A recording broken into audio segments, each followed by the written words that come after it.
हाँ, नमस्कार साथियों। मैं पवन कुमार आप सभी का हार्दिक स्वागत करता हूँ साथियों। Historical education and social YouTube channel पर आप सभी का स्वागत है दोस्तों। तो आप हमारे साथ मिलकर तैयारी कर सकते हैं साथियों एनटीए यूजीसी नेट जीआरएफ की। तो ना केवल एनटीए यूजीसी नेट जीआरएफ को क्रैक करने के लिए, बल्कि साथियों आप हमें ज्वाइन कर सकते हैं TGT, PGT, first grade, second grade, KVS, NVS, DSSB इत्यादि, जीडीसी, जीआईसी, यूपीजीआईसी इत्यादि सभी प्रकार के कम्पिटिटिव एग्जाम्स को क्रैक करने के लिए, चाहे वो स्टेट लेवल के हो चाहे वो सेंट्रल लेवल के हो, हिस्ट्री विषय के किसी भी कम्पिटिटिव एग्जाम्स को क्रैक करने के लिए आप हमारे YouTube channel historical education and social को ज्वाइन कर सकते हैं और अपनी तैयारी को स्ट्रॉन्गफुली कर सकते हैं। सबको पता होगा साथियों, हमारा सिलेबस कंप्लीट होने जा रहा है।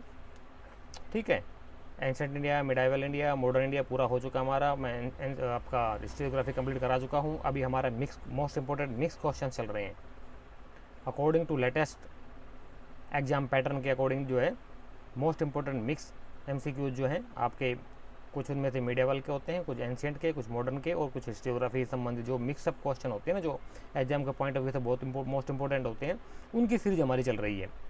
ठीक है, 100 क्वेश्चन करके 3 वीडियो के माध्यम से हम आपके क्लासेज को कंप्लीट करवाते जा रहे हैं और आप अपनी तैयारी को स्ट्रॉन्गफुली कर सकते हैं हमारे साथ मिल करके।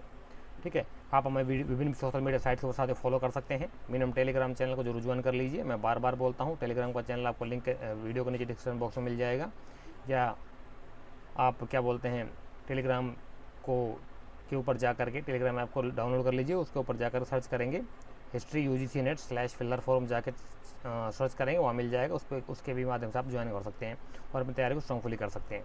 ठीक है, तो आज का जो फर्स्ट क्वेश्चन साथियों वो कहता है कि सातवाहन युगीन गुफाएं संबंधित हैं। सातवाहन के समय में जो गुफाएं बनी थी ना साथियों, वो कौन से धर्म से संबंध पूछा गया, उनका किस धर्म संबंध थी, किस धर्म संबंध रखती है वो गुफाएं, बताइए। हीनयान, महायान, दोनों या इनमें से कोई नहीं।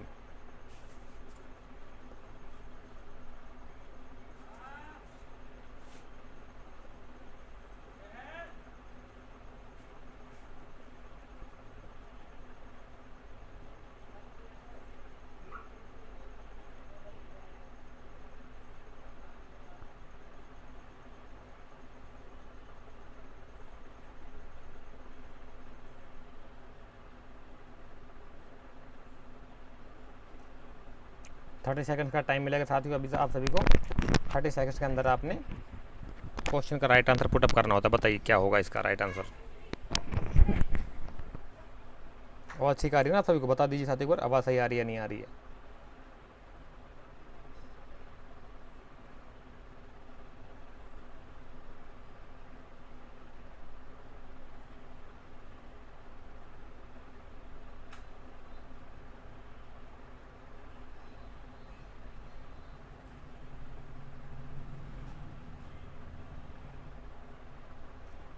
तो इसका जो राइट आंसर होगा साथियों वो होगा आपका ऑप्शन नंबर ए।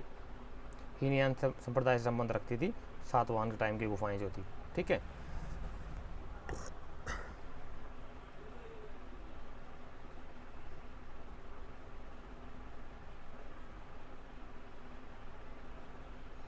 आगे कहता है कि अजंता की कौन सी गुफा सबसे प्राचीन है। बताइए। अजंता के समय बनी अजंता की जो गुफाएं बहुत सारी, उनमें से कौन सी गुफा जो सबसे प्राचीन मानी गई है? 10वीं, 12वीं, 9वीं, 8वीं?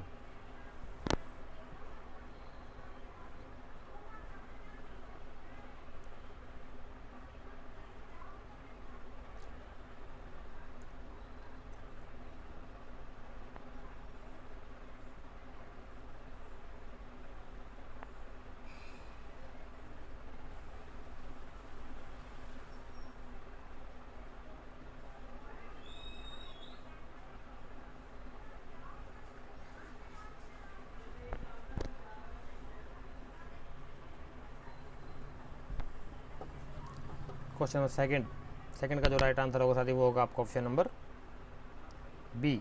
12वीं गुफा जो है सबसे प्राचीन मानी गई है। सातवाहन काल की बात हो रही है, सॉरी अजंता की गुफाओं की बात हो रही है। क्लियर। नेक्स्ट कहता है कि अजंता की कौन सी गुफाएं विहार हैं। हाँ, जैन दर्शन में, बौद्ध दर्शन में साथियों आपको मैं बार बार बताता हूँ 3 चीज़ें मिलेंगी आपको। चैत्य मिलेंगे, स्तूप मिलेंगे और विहार मिलेंगे। चैत्य जो चिता के ऊपर चिता जलाई जाती थी ना, इन दोनों ही मतों से संबंधित प्रमुख व्यक्तियों की जो चिताएं बनाई जाती थी, जहाँ पर उनको जलाया जाता था, उसी के ऊपर जो स्ट्रक्चर बनाया जाता था, स्मारक बना दिया जाता था, उसे कहा गया चैत्य। इसी प्रकार से बनाया गया स्तूप। स्तूप जो होता था, स्तूप जो पूजा अर्चना करने के लिए बनाया जाता था ना, उपासना पूजा पद्धति के लिए जो बनाया जाता उसे कहा गया स्तूप। और विहार, जहाँ पर बौद्ध और जैन भिक्षु जहाँ पर रहा करते थे ना, रहने का निवास स्थान, जैसे हमारे गुरुकुल होते थे, एजुकेशन भी चलती थी वहाँ पर, उनका निवास स्थान भी रहता, निवास स्थान भी होता था, उसे कहा गया विहार। तो इससे पूछा गया कि अजंता की कौन सी गुफाएं विहार है, कौन कौन से नंबर की गुफाएं जो उन्हें विहार कहा गया है, बताइए। 4 ऑप्शन दिए गए ABCD, चारों ऑप्शन में से आपने राइट ऑप्शन चूज करके अपना राइट आंसर पुटअप करना है। बताइए क्या आंसर होगा इसका, आपके अकॉर्डिंग राइट आंसर क्या होगा इसका।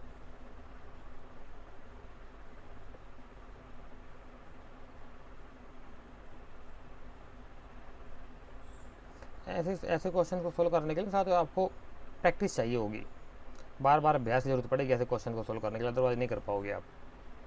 तो इसका जो राइट आंसर है साथी वो होगा आपका ऑप्शन नंबर बी, 12वीं 13वीं और 8वीं, 12th 13 8th, 3 गुफाएं जो ये विहार हैं। ऐसे क्वेश्चन का स्क्रीनशॉट ले सकते हो आप लोग, स्क्रीनशॉट लेकर रख लो, लास्ट मोमेंट पे आपका रिवीजन के काम आएगा।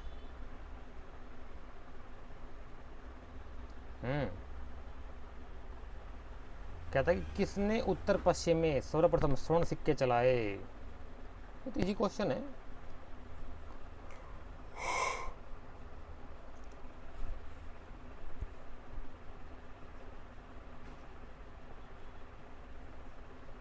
किन्होंने बताया था, चलाया था उत्तर पश्चिम भारत में स्वर्ण सिक्के चलाए थे। देखिए साहब, सिक्के जो है ना उत्तर पश्चिम से चले थे और नीचे चलते हुए आए थे दक्षिण भारत में, एकदम दक्षिण भारत की तरफ चलते हुए थे।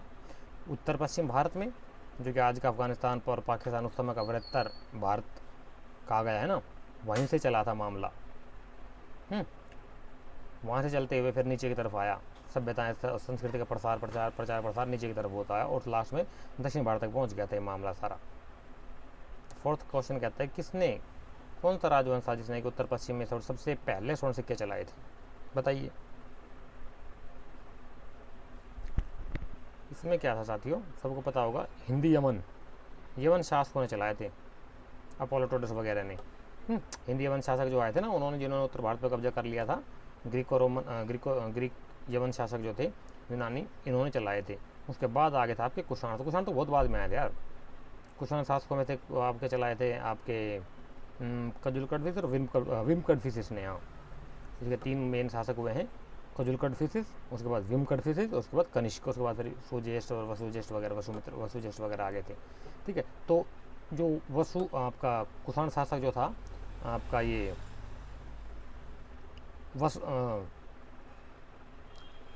विम कड़फिस था, इसने चलाए थे स्वर्ण सिक्के। कुषाण काल की बात हो रही है, बाकी सबसे पहले जो चलाए थे वो ये उन्होंने चलाए थे। सातवानी तो बहुत बाद में आए थे यार, सबको पता होगा। आगे कहता है कि भारतीय प्रागैतिहासिक को उद्घाटित करने का श्रेय दिया जाता है। ये बहुत इंपॉर्टेंट क्वेश्चन साथ ही बार बार पूछा जाता है, नेट का आया हुआ क्वेश्चन बता रहा हूँ मैं आपको, ये बहुत बार पूछा जा चुका है, बहुत बार पूछा जा चुका है। कब किसने किया प्रागैतिहासिक काल का उत्खनन, किसने किया, कैसे किया, कहाँ पर उसको पहला औजार मिला प्रागैतिहासिक काल का।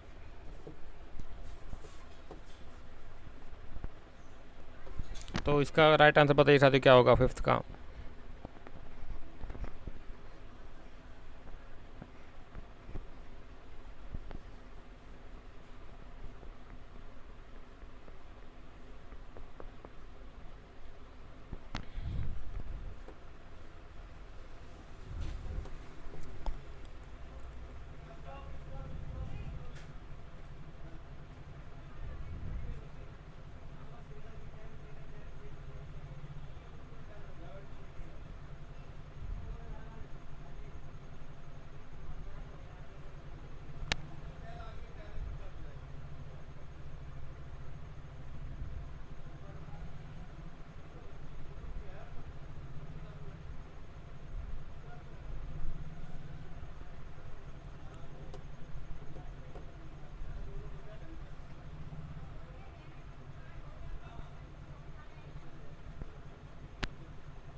भारतीय प्रागैतिहासिक को उद्घाटित करने का श्रेय दिया जाता है, साथ ही वो दिया जाता है आपका।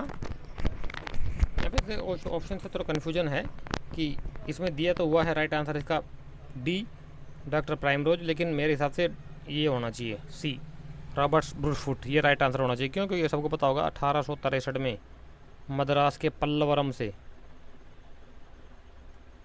पल्लवरम मद्रास से इन्होंने एक हस्तकुठार, पाषाणकालीन हस्तकुठार मिला था, तब से ही प्रागैतिहासिक काल की शुरुआत मानी गई है। ठीक है, लेकिन यहाँ पे गलत दे रखा है, कोई श्योर हो तो बताना। डी दे रखा है डॉक्टर प्राइमरोज। प्राइमरोज कौन था इसके बारे में मुझे नहीं पता, कोई लोग आप में से कोई श्योर हो तो बताना इसके बारे में, फिर देखते हैं, इसको क्रॉस चेक करेंगे।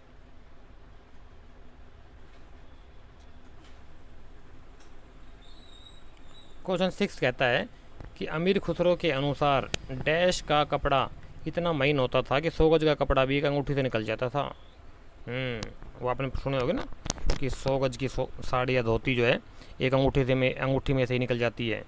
ऐसा मलमल का कपड़ा होता था, मलमल मतलब रेशम का, इतना नरम मुलायम कपड़ा होता था कि पूरी की पूरी धोती एक अंगूठी में से निकल जाती थी, इतना सॉफ्ट होता था वो कपड़ा। और उसमें कभी गुलझट नहीं पड़ती थी, सिलवटें नहीं पड़ती थी उस कपड़े में। इतना क्या टेक्नोलॉजी रही होगी, सोच के देखिए साथियों। आज बना के दिखा दो अब बिना सिलवट का वाला कपड़ा, कि ऐसा कपड़ा जिसमें सिलवट ही ना पड़े। सारी टेक्नोलॉजी होने के बावजूद नहीं बना पाओगे आप, लेकिन हमारे पुरखों ने सदियों पहले बना दिए थे भाई साहब। 2500 साल पहले का तो रिकॉर्ड है, यानी कि आज से लगभग 4500 साल पहले तक का रिकॉर्ड है हमारे पास। क्योंकि कपास के साक्ष्य मिले हैं यार, हड़प्पा मोहनजोदड़ो में साक्ष्य मिले, कल ही पढ़ रहा था मैं। कालीबंगा मिले हैं कपड़े, सूती कपड़े के साक्ष्य मिले हैं, रेशम के कपड़े के साक्ष्य मिले हैं, रेशमी मिले हैं। तो बताइए साथियों, कहाँ का कपड़ा था वो, कौन सी जगह कपड़े की बात कर रहा है अमीर खुसरो। क्वेश्चन नंबर 6 का राइट आंसर क्या होगा?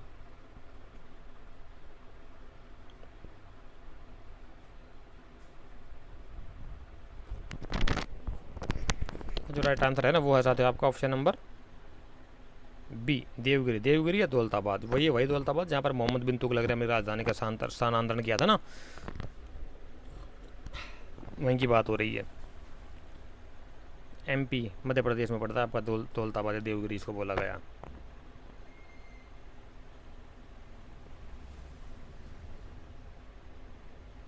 क्वेश्चन नंबर 7 कहता है कि प्रथम एशियाई पुरातत्व सम्मेलन 1861 कहाँ आयोजित हुआ था?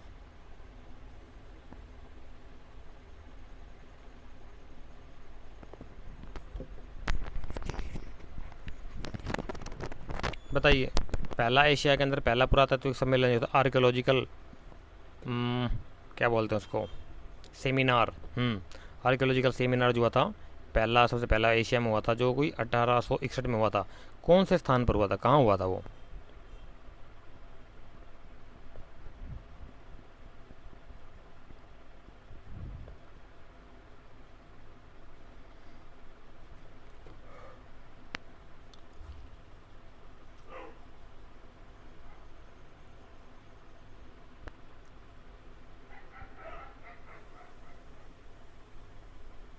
बताइए था तो कहाँ पर हुआ था?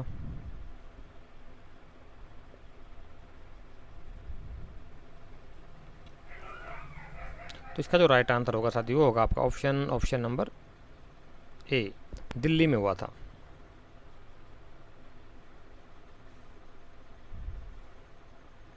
नेक्स्ट कहता है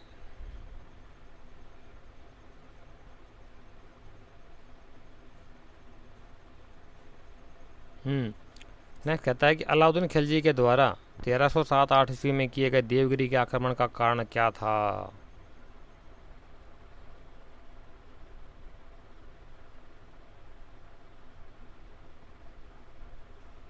तीन ऑप्शन दिए गए, तीनों में चूज करने आपने कि कौन कौन सा सही है। 4 ऑप्शन दिए गए, उसके बाद में 4 में से 1 और 3, 1 और 2, ओनली 1 और 1, 2, 3।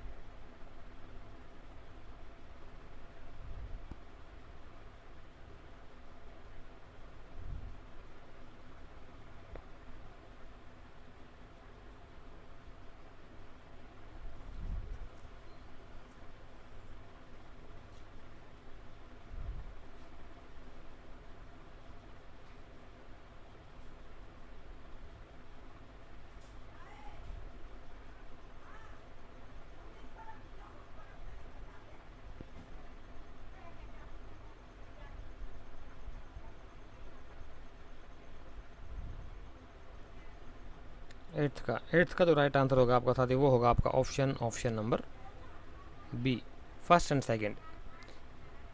यानी कि देवगिरी के शासक के द्वारा 3 वर्ष से नियमित कर शाही कोष में जमा न करवाना। यानी कि देवगिरी का जो शासक था उस समय का, उसने रामचंद्र देव था ना, हाँ देवगिरी शासक में रामचंद्र देव था, उसने 3 साल से लगातार शाही कोष में टैक्स जमा नहीं करवाया था। एक तो ये कारण था, और दूसरा कहता है कि रामचंद्र देव ने गुजरात के शासक उसके बेटे को शरण दी थी, उसकी पुत्री को, सॉरी बेटे को और उसकी पुत्री को शरण दी थी।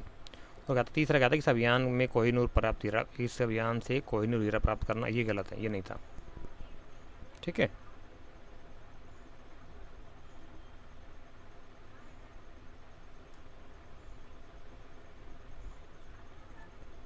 नाइन्थ कहता है अलाउद्दीन के देवगिरी अभियान के विषय में असत्य है, गलत क्या है। 4 ऑप्शन देंगे, चारों में से आपने एक गलत ऑप्शन चूज करना है, बताइए क्या होगा।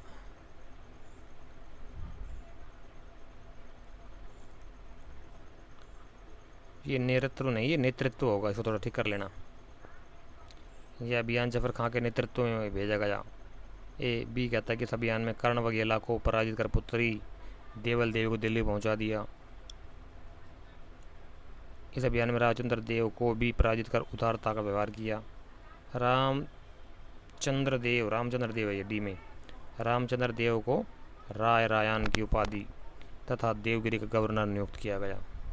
कौन सा राइट गलत है इसमें से। नाइन्थ,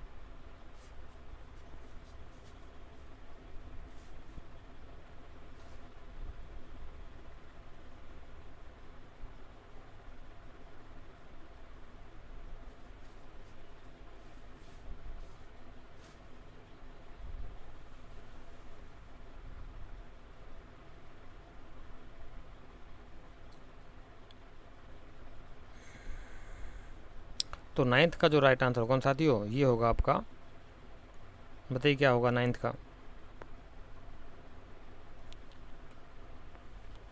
इसका जो राइट आंसर है वो आपका ऑप्शन नंबर ए, कि यह अभियान जफर खां के नेतृत्व में भेजा गया था, ये गलत है। बाकी तीनों ठीक है। किस अभियान में कर्ण वगेला को पुत्री को पराजित कर पुत्री को देवल देवी को दिल्ली पहुंचा दिया गया। क्योंकि देवल देवी थी रामचंद्र की बेटी थी, और इसके साथ शादी कर दी थी अलाउद्दीन खिलजी ने अपने बेटे खिजर खां की।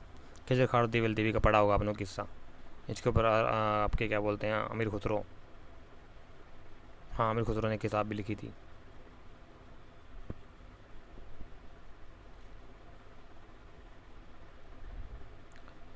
टेंथ का राइट आंसर बताइए क्या होगा साथियों। अलाउद्दीन खिलजी के समय हुए वारंगल अभियान में असत्य है। वारंगल अभियान के टाइम पीरियड में सत्य का संद क्या है।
तो टेंथ का जो राइट आंसर है ना वो इसमें दिया हुआ साथियों बी। किस अभियान में अर्जुन देव ने हार के पश्चात अपने सोने की मूर्ति जंजीर में डालकर मलिक काफूर के पास भेजी थी। बी ये नहीं पता किसने भेजी थी, मुझे भेजी जरूर थी भाई, इतना तो मुझे याद है कि अभी ये नहीं पता इस अर्जुन देव ने भेजी थी किसी और ने भेजी थी, किसी एक शासक ने जरूर भेजी थी। अलाउद्दीन खिलजी के वारंगल अभियान में, पता नहीं कौन सा अभियान में, एक शासक जब हार गया था तो हार का उसे एहसास हो गया तो उसने अपनी सोने की जंजीर जो है सोने की मूर्ति जो जंजीरों में बांध करके मलिक काफूर उसके पास भेज दी थी ज्ञान उसे, और अपने हार स्वीकार कर ली थी।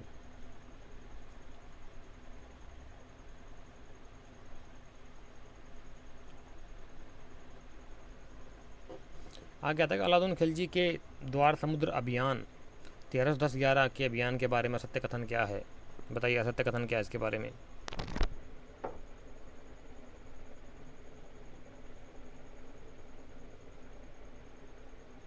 कोई बताएगा जरा द्वार समुद्र का आधुनिक नाम क्या है? द्वार समुद्र का आधुनिक नाम क्या है? नेट का क्वेश्चन पूछ रहा हूँ आपसे, बताइए जरा क्या था देवगिरी आपका द्वार समुद्र का आधुनिक नाम क्या है? बताइए कितने लोग बता पाते हैं।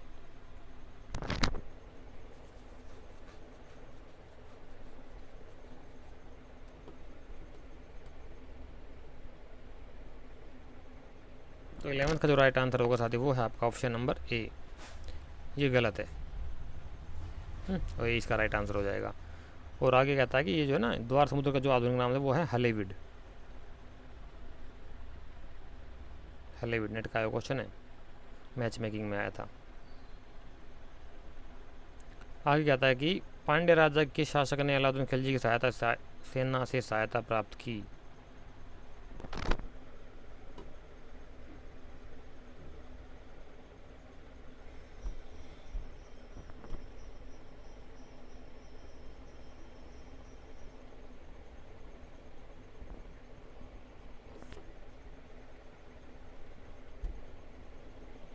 बताइए राइट आंसर क्या होगा?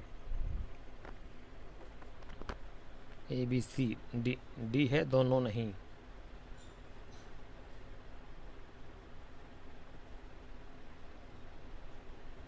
किसी के में से भी नहीं, डी ऑप्शन ले लिख दिया मैंने यहाँ पे। बताइए राइट आंसर क्या होगा इसका?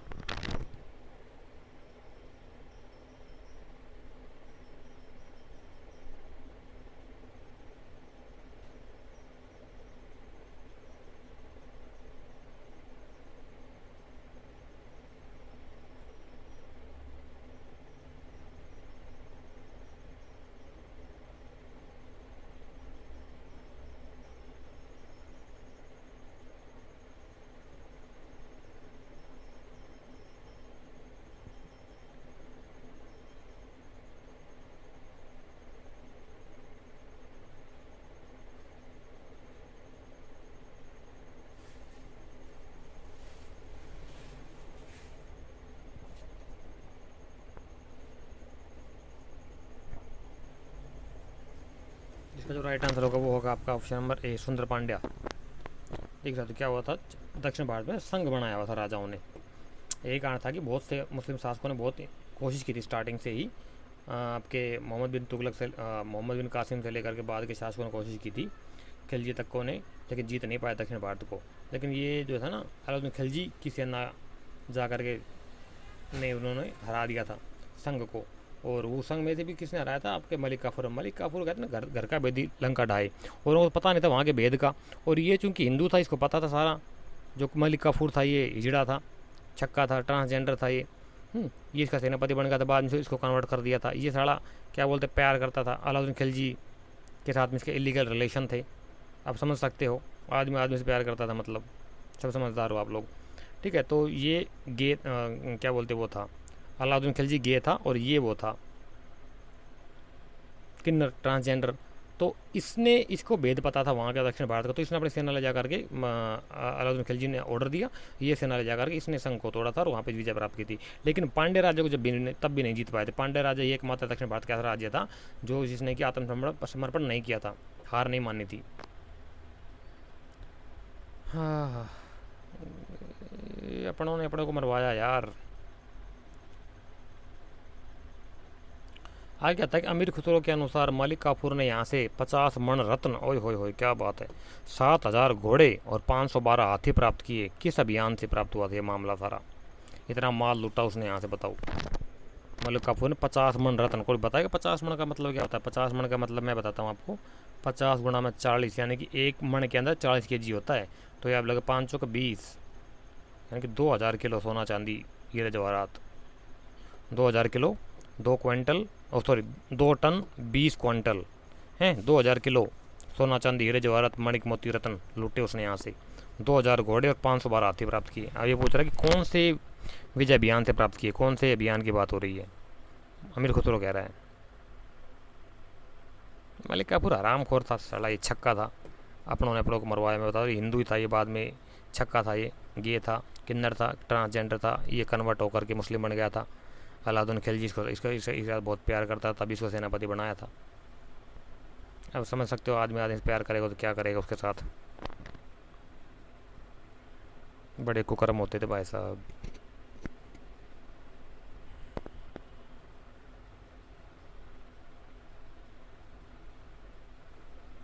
अब पे कॉन्ट्राडिक्टरी आ गई यार, यहाँ पे क्वेश्चन ऐसा दिया हुआ है।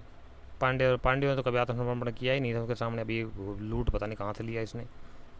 मैंने तो पढ़ा है कि पांड्य राज्य एकमात्र ऐसा राज्य था कि जिसने आत्मसमर्पण नहीं किया था। और यहाँ आगे पूछ रहे हैं 50 मन रत्न लुटे, 7000 सोने घोड़े लिए और 5000 बात मार ली। और इसका राइट आंसर भी ऑप्शन नंबर बी है, यानी कि 13 का बी बोले तो पांड्य राज्य, जो कि मुझे नहीं लगता कि गलत है, मुझे लगता गलत है ये। कोई 4 में से कोई एक हो तो बताना, आप में से किसी को पता हो तो कन्फर्म। ये मुझे नहीं लग रहा ये राइट आंसर होगा इसका। वारंगल, द्वार समुद्र, देवगिरी, देवगिरी हो सकता है क्योंकि ये दोनों छोटे राज्य थे, इतने बड़े राज्य नहीं थे।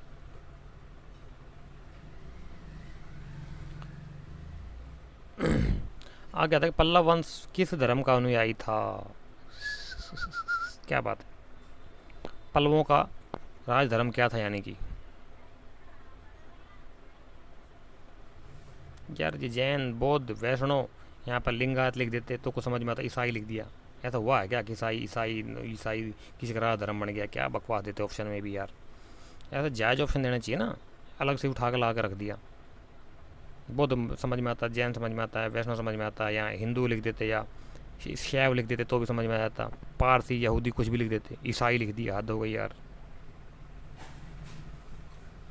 हीनयान महायान लिख देते, श्वेतांबर दिगंबर लिख देते, मान लेते इनकी बात को, सीधा सीधा अलग हो गया।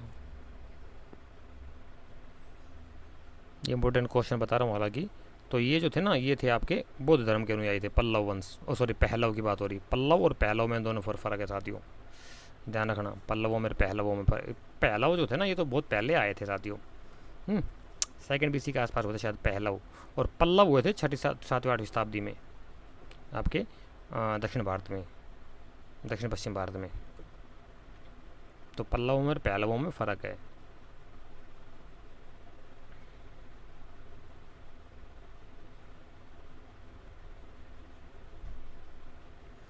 नेक्स्ट क्वेश्चन कहता है किसे ईसाई अनुश्रुतियों में संपूर्ण भारत का राजा कहा गया। सुन लो जी, ईसाइयों ने अपने धर्म ग्रंथों में लिखा हुआ है क्या कि संपूर्ण भारत का राजा कहा गया किसी का। अच्छा अच्छा, हाँ ठीक है ठीक है ठीक है, समझ गया समझ गया समझ गया। हाँ बताओ जरा राइट आंसर बताओ इसका, फिर बताता हूँ मैं इसकी डिटेल क्या आराम कहानी इसकी।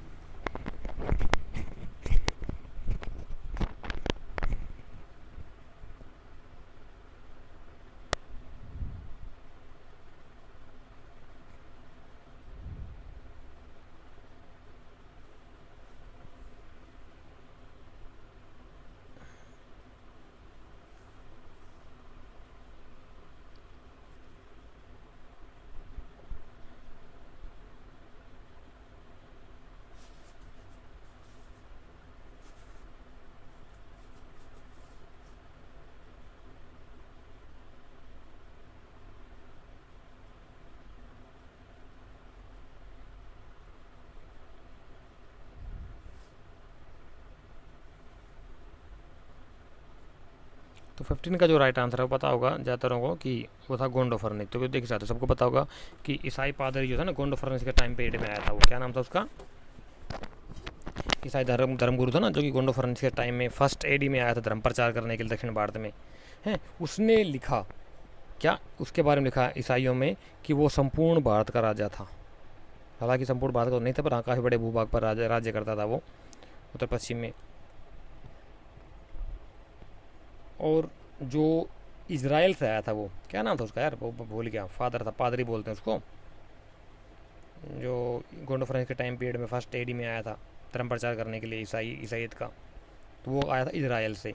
देख सकते संसार के 3 बड़े धर्म इजराइल से चले हैं। इजराइल का जो गोल्डन टेम्पल है ना, वहीं से सबसे पहले क्या हुआ थे वहाँ पर यहूदी थे, यहूदी, ठीक है। यहूदी तो मिलकर के बाद में आपका 2000 में उसी में पैदा हुआ आपका ईसा मसीह से चला आपका ईसाइयत, ठीक है। ईसाइयत के बाद में यहीं से इन्हीं दोनों के मेल से निकला फिर आपका इस्लाम।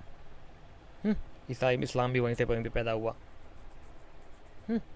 ये बेथलहम में हुआ था, ठीक है ना। तो ये इजराइल से संबंधित सबसे पहले इनमें 4500 साल 4500 साल BC 4500 BC का टाइम पीरियड है इनका आपका ईसाई ये यहूदियों को। यहूदी ज़्यादा पुराने हैं, यहूदी धर्म जो है वो ज़्यादा पुराना है, जोरास्ट्रियन जो है, ठीक है। उसी में से निकला फिर आपका ईसाइयत, उसी में से निकली आपका इस्लाम। यही कारण है कि तीनों के ही जो है पैगंबर मिलते जुलते हैं और तीनों के ही वो क्या बोलते हैं धर्मग्रंथ मिलते जुलते हैं। जैसे कि आपके हैं 4 इनकी पवित्र पुस्तकें मानी गई ना, ईसाइयों में बाइबल, आपकी इसमें कुरान, इस्लाम में उससे पहले तौरत और इंजिल। तौरत इंजिल, आपकी बाइबल, कुरान, ये 4 पवित्र पुस्तकें। हालांकि इससे पहले 2 पुस्तकें और भी थी इनकी। कुरान बाद में इनकी आई, इस्लामियों की आई, और बाइबल आई आपकी ईसाइयों की, ठीक है।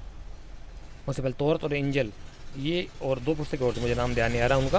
वो 4 पुस्तकें यहूदियों की थी। तो उन्हीं पुस्तकों में से मिलते जुलते हैं, इसलिए कि इनके इसीलिए कहा इन्हीं के जो पैगंबर है वो भी उनका भी नाम मिलते जुलते हैं, और इनकी जो कुछ पूजा पद्धति हैं वो मिलती जुलती हैं, इसीलिए। हालांकि लठ भी सी बात बचते हैं इनकी, झगड़ा भी सी बात को लेकर रहता है इनका। ये कहते हैं हम पुराने, वो कहते हैं हम पुराने। और इस्लाम और क्रिश्चियनिटी दोनों ने मिलकर इस यहूदियों को ख़त्म कर दिया। आगे क्या था, अग्नि का आविष्कार करने वाला मानव कौन सा मानव था जिसने अग्नि का आविष्कार किया था, बताइए साथियों।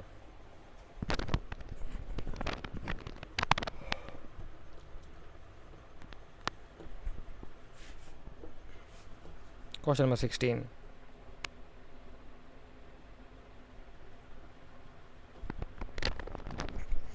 तो इसका जो राइट आंसर होगा वो होगा आपका ऑप्शन नंबर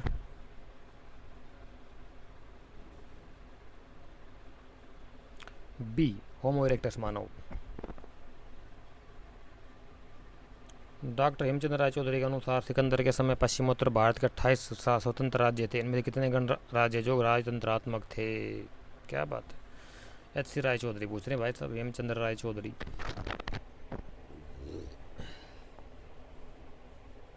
सिकंदर के भारत पर आक्रमण के समय पश्चिमोत्तर भारत में 28 स्वतंत्र राज्य थे, इनमें से कितने राज्य राजतंत्रात्मक थे। राजतंत्र और गणतंत्रात्मक 2 राज्य हुए ना, 2 प्रकार के राज्य। जैसे हमारे महाजनपद काल में भी थे, कुछ जनपद महाजनपद जो थे वो गणतंत्र थे, कुछ राजतंत्र थे। तो ये पूछ रहा है कि सिकंदर के टाइम पीरियड में 28 स्वतंत्र राज्यों में से कितने राजतंत्रात्मक राज्य थे।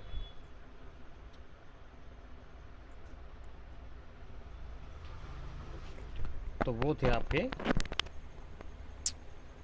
11, C राइट आंसर हो जाएगा। यानी कि 28 में से 11 राजतंत्रात्मक थे, राजतंत्रात्मक थे, और बाकी आपके 17 राज्य जो बचे थे वो थे आपके गणतंत्र, ठीक है। इम्पोर्टेंट क्वेश्चन है, बता रहा हूँ इसलिए याद कर लेना अपना।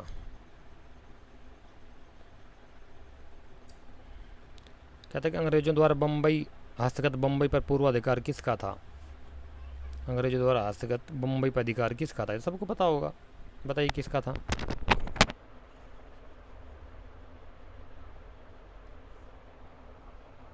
अरे यार ये तो बहुत कम क्वेश्चन हुए हैं, बहुत टाइम निकल गया, 34 मिनट हो गए। फटाफट चलो भाई, बहुत एक्सप्लेन करने लग गया मैं, तो ये तो क्वेश्चन पूरे नहीं हो पाएंगे लग रहा है, बहुत लंबी वीडियो हो जाएगी। तो 18 का जो राइट आंसर होगा साथी वो था आपका ऑप्शन नंबर ए। पुर्तगाली का जो राजा था, रानी थी ना, और राजकुमार थी कैथरीन बरगंडाजा, उसका शादी हो गई थी इंग्लैंड के राजकुमार के साथ, तो उसने दहेज में दे दिया था मुंबई। क्या दे दिया था बम्बई, किस में दिया था, दहेज में। किसको दे दिया था, अंग्रेजों को। कागज खाम क्या था, बताइए कागज खाम क्या था।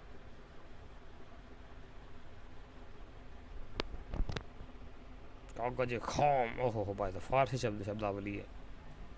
कागज खाम क्या था बताइए। 19।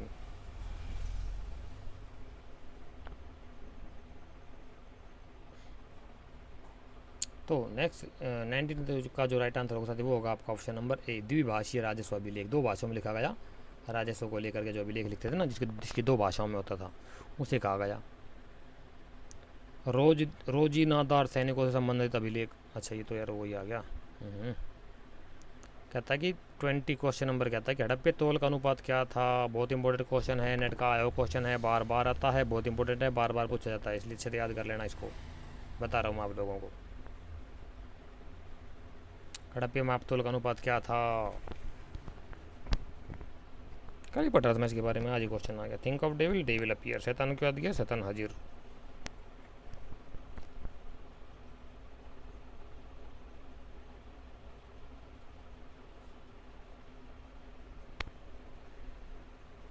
तो वो था आपका ऑप्शन नंबर बी। ये थोड़ा सा गलत है, इसमें ये 6 नहीं आएगा, यहाँ पे 8 आएगा।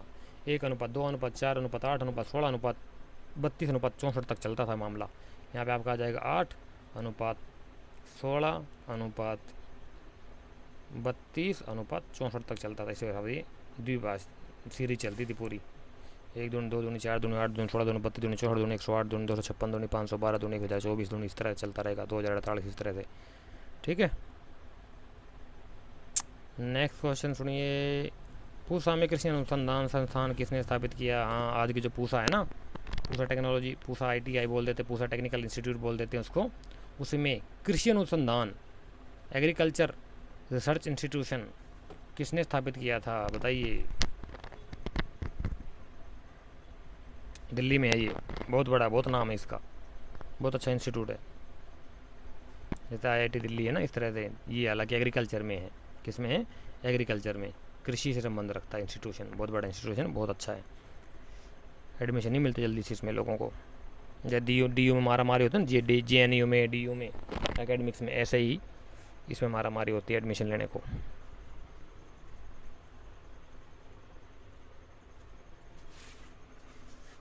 पानी पीता हूँ यार, 1 मिनट का ब्रेक ले लो आप लोग भी, पानी वानी पी लो, फिर चलते हैं आगे। फटाफट आंसर दो इसका जब तक।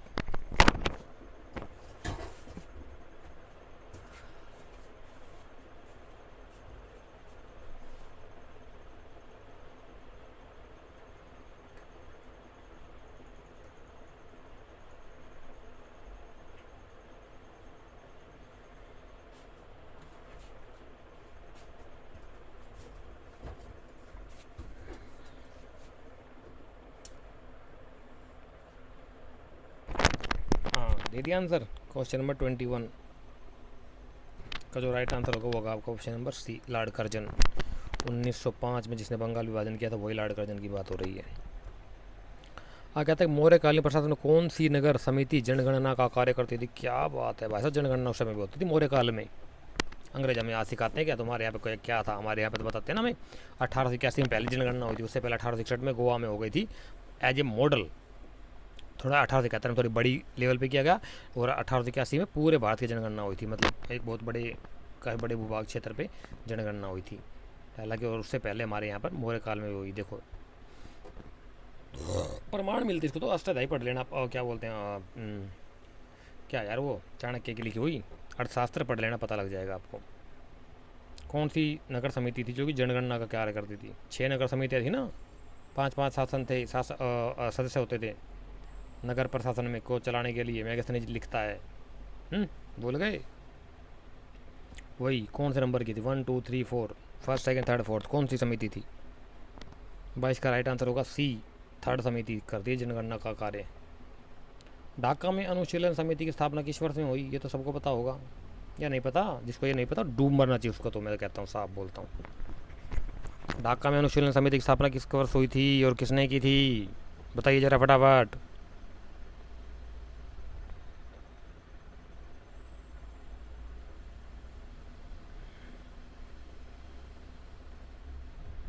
ये यार ऑप्शन भी पेल रखे हैं ऐसे ही, इसमें ऑप्शन दिया हुआ 1905 डी, मेरे साथ होना चाहिए 1904 सी। देख लेना अपना, कंफर्म कर लेना। आ गया था कि सिकंदर के समय पश्चिमोत्तर भारत में अश्मकों और अश्वकों मध्य कौन सा राज्य स्थित था। क्या बात है, एक राज्य था अश्मक और एक राज्य था अश्वक। अश्वक अष्टक, अश्वक तो नहीं सुना यार, किसी सुना है क्या। अश्मक तो ठीक है, चलो मानते हैं। अश्वक, चलो इन दोनों का था कि ये 2 राज्य थे, एक इधर था एक इधर था, इन दोनों के बीच में एक और राज्य था, उसका क्या नाम था। जाथ्रोई, गुरेयंस, फेगिलस या मुसिकनोस। समस्या हमारे यहाँ पता क्या हिस्ट्री की समस्या है, हमारे यहाँ पे ना हिस्टोरियंस ने लिख करके जो है सहेज के नहीं रखा उस इतिहास को, इसलिए हमें सिकंदर के समय का सारा सिस्टम जो है ना बाहर से मिलता हमें। ये उन्होंने जो लिख दिया वही हमें मानना पड़ा, ये उन्होंने लिख दिया सिकंदर ने पोरस को हराया तो हमने मान लिया, हमारे यहाँ पे किसी ने रिसर्च नहीं कितनी। हालांकि अब जो आ रहा है रिसर्च नहीं, उसमें उससे ये साबित हो गया है कि सिकंदर खुद आ रहा था, पोरस ने सिकंदर को हरा दिया था।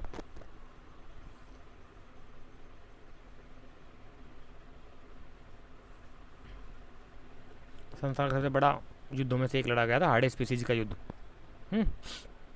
तो बताइए हार्ड स्पीसीज जो नदी है उसका वैदिक नाम क्या है, वैदिक कालीन नाम बताइए। एक और सवाल आपके लिए, 24th का जो राइट आंसर है वो है आपका ऑप्शन नंबर बी, गुरेयंस।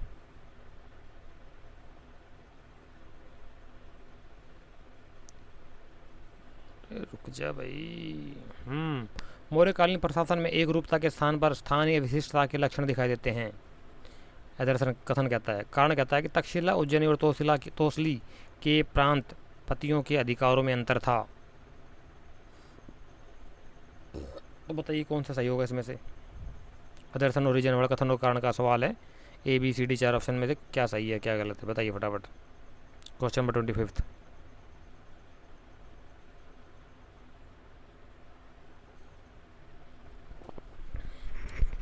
ऐसे क्वेश्चन को मैंने बोला ना बीच में क्यों के लगा लिया करो। कहता है कि मौर्यकालीन प्रशासन में एक रूपता के स्थान पर स्थानीय विशिष्टता के लक्षण होते दिखाई देते क्योंकि तक्षशिला, उज्जैनी और तोसली के प्रांत पतियों के अधिकारों में अंतर था। बिल्कुल सही है, यानी कि इसका राइट आंसर ए हो जाएगा आपका। खटाक से दिया करो आंसर इसका। आगे कहता है कि मौर्यकालीन राजस्व अधिकारियों को छोटे से बड़े क्रम में लगाइए। ये नेट का इंपॉर्टेंट क्वेश्चन है साथियों। राजस्व अधिकारियों को छोटे से बड़े, प्रदेष्टा, गोप, स्थानिक, समाहर्ता, कौन सा इसमें छोटा था कौन सा सबसे बड़ा था वो लगाना है। सबसे छोटा, फिर उससे बड़ा, फिर लास्ट में सबसे बड़ा। क्रोनोलॉजिकल ऑर्डर में लगाइए फटाफट, बताइए क्या राइट आंसर होगा इसका।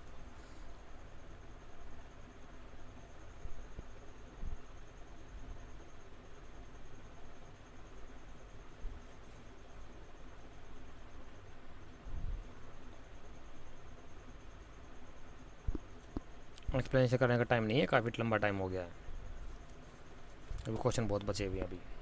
तो इसका जो राइट आंसर होगा वो होगा आपका सी। अपना देख लेना, लगा लेना, देख लेना।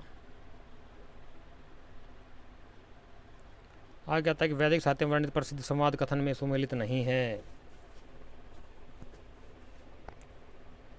हाँ, एक तरफ संवाद दिया हुआ है, कथन दिया हुआ है, एक तरफ से संबंधित आपका उपनिषद दिए हुए हैं कि कौन से उपनिषद में कौन सा संवाद मिलता है। तो इसमें तो कौन सा सही सुमेलित नहीं है। जोड़ा 3 सही है, 1 गलत है। वो एक जो गलत वाला जोड़ा वो चूज करना आपने। फटाफट बताइए क्या है 27 का राइट आंसर।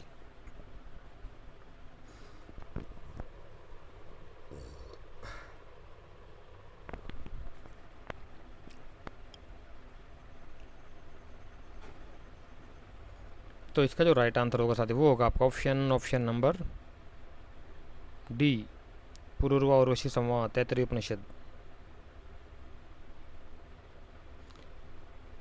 जो योग यज्ञ अनुष्ठानों को विधिवत रूप से संपादित नहीं करते उनका पुनर्जन्म होता है और फिर से उनकी मृत्यु होती है। उपरोक्त कथन किसका है? इम्पोर्टेंट फैक्ट है, बिल्कुल बताइएगा कहाँ का है, बता फटाफट।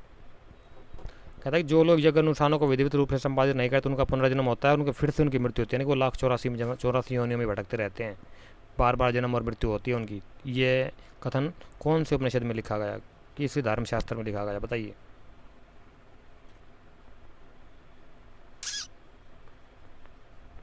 का जो राइट आंसर होगा वो होगा आपका ऑप्शन नंबर सी, शतपथ ब्राह्मण। फटाफट चलेंगे भाई, टाइम कम है, क्वेश्चन बहुत बचे हैं अभी। कहते हैं कि आयुर्वेद यानी जीवन के विज्ञान का प्रथम उल्लेख औद्वाहिक सूक्त में मिलता है। यह सूक्त संबंधित है, सबको पता होगा आयुर्वेद किससे निकला है।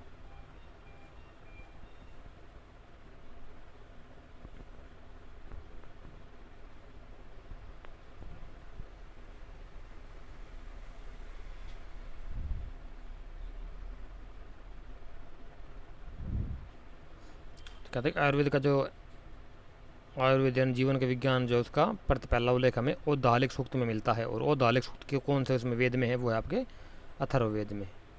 अथर्ववेद में आपको जादू टोना है, चिकित्सा, ये भूत प्रेत मंत्र मंत्र वगैरह ये सब इसी में मिलता है। अथर्ववेद में आपका महर्षि अथर्वा के द्वारा लिखा गया, इसलिए अथर्ववेद कहा गया, कहलाया ये, आपको इसका पता होना चाहिए। नेक्स्ट कहता है कि निम्न में से किसका संबंध ऋग्वेद से नहीं है। 4 ऑप्शन दिए गए हैं पॉइंट्स, चारों में से कौन सा जो है ऋग्वेद में नहीं मिलता है।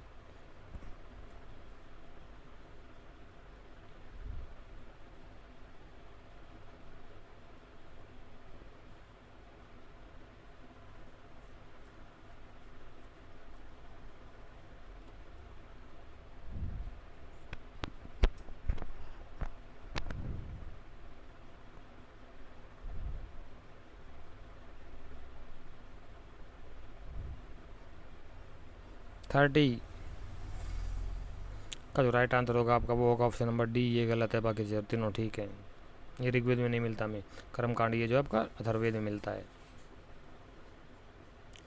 आ गया था उत्तर वैदिक कालीन साहित्य को कालक्रमित कीजिए। उत्तर वैदिक कालीन साहित्य को कालक्रमित कीजिए। हाँ, उत्तर वैदिक साहित्य में जो लिखा गया तो उसको बारी बारी बताइए कि कौन सा पहले लिखा गया तो कौन सा उसके बाद, सबसे बाद कौन सा। सिंपल है यार ये तो। 31 ब्राह्मण उपनिषद आरण्यक अथर्ववेद, इसमें चारों में तो कौन पहले लिखा गया और कौन सबसे बाद में लिखा गया। उत्तर वैदिक काल की बात हो रही है यार। सब सिंपल सा क्वेश्चन इसमें है ही क्या। सबसे पहले सबको पता, सबसे प्राचीन पुस्तक जो वेद मानने गए हमारे श्रुति जन साहित्य जो है वेद, वेद में सबसे पहले ऋग्वेद और सबसे लास्ट वाला अथर्ववेद। ठीक, अथर्ववेद सबसे पहले आ जाएगा, यानी कि चौथा ऑप्शन पहले किस किस में है, ए में और बी में, ये दोनों बाहर हो गए आपके। ठीक है, इसके बाद सबसे लास्ट में कौन से लिखे गए सबको पता होना चाहिए। उपनिषद जो है सबसे लास्ट में लिखे गए थे। वेद, वेदों के बाद आपके ब्राह्मण, ब्राह्मणों के बाद आरण्यक और आरण्यकों के बाद में आपके उपनिषद लिखे गए थे, यानी कि अथर्ववेद आ जाएगा आपका सबसे पहले, यानी कि बी राइट आंसर हो जाएगा। इसमें है ही क्या, सबसे पहले अथर्ववेद, उसके बाद आपका आ जाएगा ब्राह्मण, ब्राह्मणों के बाद आरण्यक और आरण्यकों के बाद में उपनिषद। सिंपल। और उपनिषदों के बाद में लिखे गए थे आपके ये पुराण। आ रहा मज़ा। इतनी कमांड होनी चाहिए, मैं बोल रहा हूँ फटाफट ऐसे ही आपकी कमांड हो जानी चाहिए, साथ में प्रैक्टिस इतनी अच्छी होनी चाहिए आपकी। खड़ाखट खड़ाखट खड़ाखट बोलने से पहले आंसर आ जाना चाहिए, तब आता मज़ा। और ऐसा तब होगा जब आपकी प्रैक्टिस अच्छी होगी, तब ऐसे नहीं। वैदिक शब्दावली के संदर्भ में और असुमेलित है। एक तरफ दिए गए हैं शब्दावली और एक तरफ उनकी डिटेल दी गई है। बताइए कौन सा इसमें से सही नहीं है। 4 ऑप्शन दे रखे हैं, चारों में से बताइए।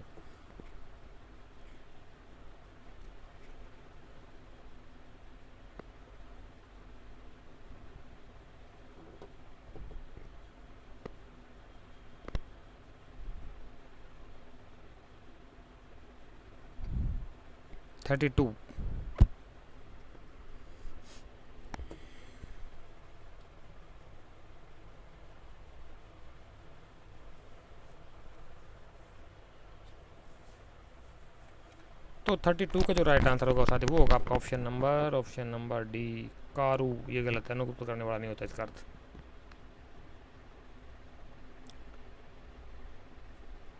ऋग्वेद के संबंध में असत्य कथन बताइए। ओह, कुछ ज़्यादा बड़ा हो गया तो क्वेश्चन यार।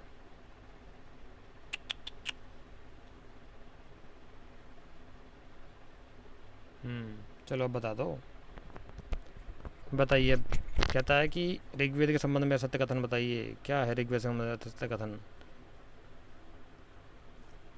1 2 3 4, चारों में से राइट आंसर चूज करके बताना, आपने करना ही क्या इसमें।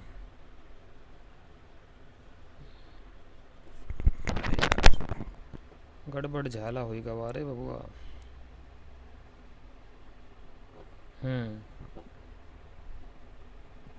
जाइए 33।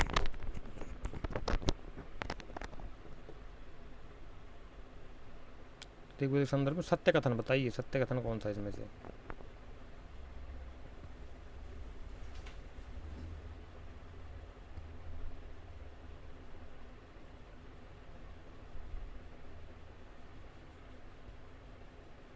कौन से कथन जो है सत्य है और कौन कौन से जो गलत हैं, असत्य हैं। 33 का जो राइट आंसर होगा वो होगा आपका ऑप्शन नंबर सी। चारों सही है भाई। 1 2 3 4, चारों सही है। नेक्स्ट क्वेश्चन आपके साथ साथियों, और आज का अंतिम क्वेश्चन है। क्या कहता है कि ऋग्वैदिक कालीन नारी दशा के संदर्भ में सत्य कथन है। अधूरा क्वेश्चन आ गया। 2 ऑप्शन हैं, 2 है ही नहीं इसमें से। छोड़ो इसको यार, और क्या, 2 ऑप्शन, 2 ही ऑप्शन, 2 ऑप्शन आए नहीं इसमें, छोड़ो। चलो इतना ही बहुत है, इतना काफ़ी आज के लिए, इसको छोड़ देते हैं। तो ये साथियों हमारे कुछ क्वेश्चन थे जिनको हमने 1 बाय 1 करके सोल्व किया आपके सामने। नेक्स्ट वीडियो में हम इससे आगे के क्वेश्चन दोबारा लेंगे, आपके दोबारा तैयारी करवाएंगे। ठीक है, 6 तारीख तक आपकी ऑफिशियल क्लासेज जो हैं ख़त्म हो जाएंगी। और हाँ, सैटरडे, इस सैटरडे को फिर दोबारा से शाम 4 बजे गूगल मीट होगी अपनी। गूगल मीट के लिए लिंक आपको टेलीग्राम चैनल पे मिल जाएगा। सभी साथियों से अनुरोध है कि ज़रूर आइए, अपने डाउट्स क्लियर करवाइए। हमारा वो एक डाउट क्लियरिंग सेशन होता है जिसमें कि हम सभी के स्टूडेंट्स के जिसके जो समस्या आती है उनको सॉल्व करते हैं और कुछ डिस्कशन करते हैं, अपना प्लानिंग करते हैं। जो उसको जो समस्या पूछ सकता है, कोई दिक्कत नहीं है। ठीक है, सैटरडे शाम 4 बजे तैयार रहना गूगल मीट के लिए। लिंक आपको टेलीग्राम चैनल पर मिल जाएगा, ज्वाइन हो जाइए, तैयार करिए। तब तक के लिए थैंक यू सो मच। लगे रहिए अपने स्टडी के अंदर। बेस्ट विशेष मेरी तरफ से।